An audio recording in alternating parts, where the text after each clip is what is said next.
when I found out about initially getting trained, it was a commercial that they had on TV during an episode of WWE Jacked at the time. That was like, you know, their A show. WWE Jacked. Yeah, like Raw is like their A show, SmackDown's the B show. Jacked was like the F show. Yeah, like yeah. you had to Way really, below yeah, Sunday Night Heat. Yeah, you had to really love wrestling to watch that. So, but yeah, like I found out about it then, and then since then, I'm a military brat growing up. Like my mother and my father were both military, so one of the things that I also enjoy about it is the travel, and I also was a theater kid, no shocker, growing up. So it put together like the athleticism and the theater and the travel all together. So, and like I mentioned, since doing it, it's opened up a lot of different things, like between just traveling all over America.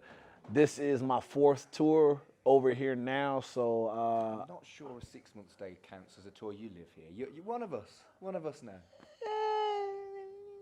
Also, yeah, sort of kind of near-British. Yeah, not British enough. I don't have an NHS number or Don't anything. Don't leave me. Okay, talk to customs. Okay. They always give me 6 months at a time. But like here, I did some time in Japan as well too. Also did some time in Canada. There's all sorts of avenues for this, and what I love about it as an art form is it's universal. You don't have to speak the same language. People just get it. Like good wrestling is good wrestling, entertainment is entertainment. So here we are. Yeah. Amazing. Last thing, to any of those people out there, you know, who have these negative stereotypes about wrestling and sort of, I don't know, attack people who watch it because and they've never seen it themselves. What would you say to those sort of people? Like, what would be your reaction to them? I feel sorry for them, really, because I feel like they're missing out on a lot. It's wrestling's a strange art form in the sense that like it has no race, creed, color, religion, anything to that effect. So it just kind of brings everybody together. Like for example, name drop Darius Lockhart. That's one of the few situations I've ever seen where a wrestler who's been charged with he pretty much is a believer in Black Lives Matter and other things like that. So in the heart of North Carolina, in front of 800 people, this is a 23-year-old black man who is in the middle of a crowd with his fist raised, saying, "Be a revolutionary," with Black Lives Matter clearly on his tights. And you've got Latino, you've got white, you've got black, you've got Asian, all raising their fist in solidarity with him out of love, out of understanding. And you could barely get that in like many art forms. You got movies now that still get weird and dance around the issue, when sometimes when wrestling is good, when it's at its best, that's the kind of stuff that you can see. I'm a country boy from Georgia who is here in the UK, who's been embraced by like the city of Leeds to represent them in a match that they're having in London this Sunday, just because they accepted me and they took me in. And you get all sorts of strange, cool things like that happen because the universal language is just wrestling.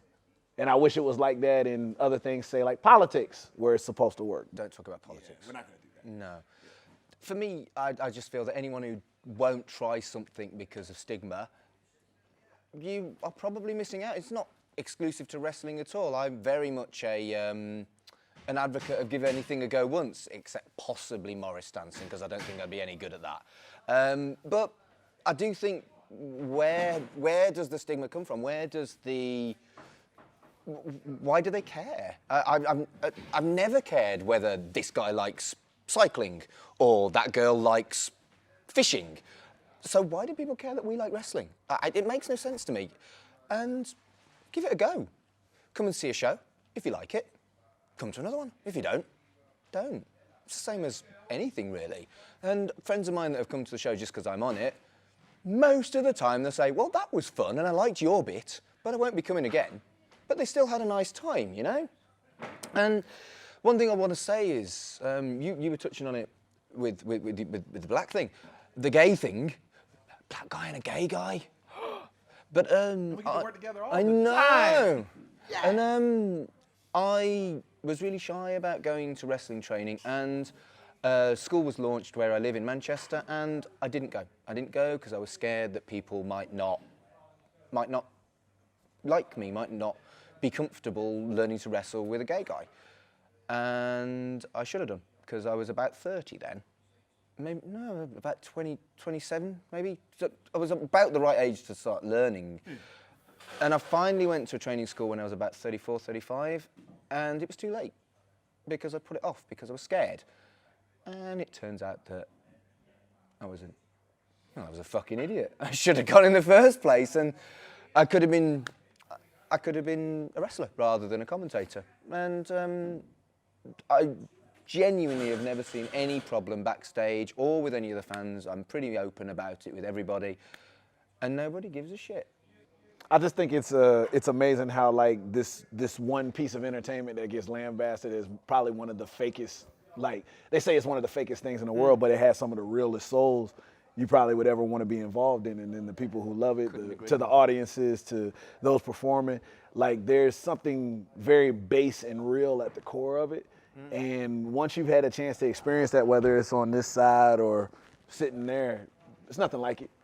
No. You'll be hooked. There's no turning away from it. Up until recently, I mean, I know you're a full-time wrestler, but up until recently, there weren't that many people in a locker room that were full-time. So you take a look around the locker room and there'd be a firefighter, there'd be a police officer, there'd be a librarian, there'd be all kind of walks, like a guy who just works in an office, guy who unemployed. You can't predict who's going to like wrestling, but we're all close because we've got that and because it has been stigmatized in the past, and we all completely different, diverse people. But wrestling, there's something about it that brings us all together and makes us closer and makes... You can walk into a locker room and know that everybody's going to be all right because they're into wrestling.